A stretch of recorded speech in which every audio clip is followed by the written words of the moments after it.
দেখো, আজকে আমি গোবিন্দভোগ চাল দিয়ে আর মুগের ডাল দিয়ে, যেহেতু আমাদের শনিবার নিরামিষ, সেহেতু মুগের ডাল দিয়ে আর গোবিন্দভোগ চাল দিয়ে খিচুড়ি করেছি।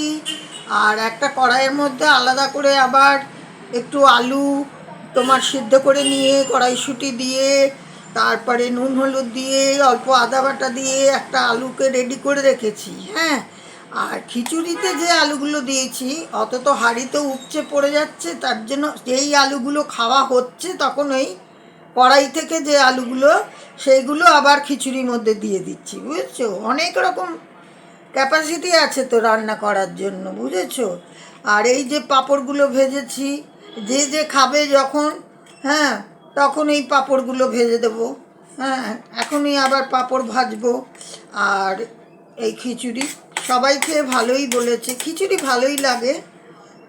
আবার সরস্বতী পুজোর দিন করতে হবে, সরস্বতী পুজোর দিনও খিচুড়ি খাই, নিরামিষ খাই। হ্যাঁ, আর আজকে শনিবার নিরামিষ, তাই করেছি।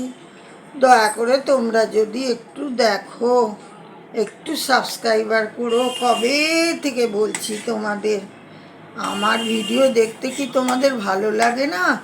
যদি ভালো লাগে সাবস্ক্রাইব করো, লাইক করো। হ্যাঁ, যদি ভালো লাগে তোমাদের, ভালো কি লাগে না?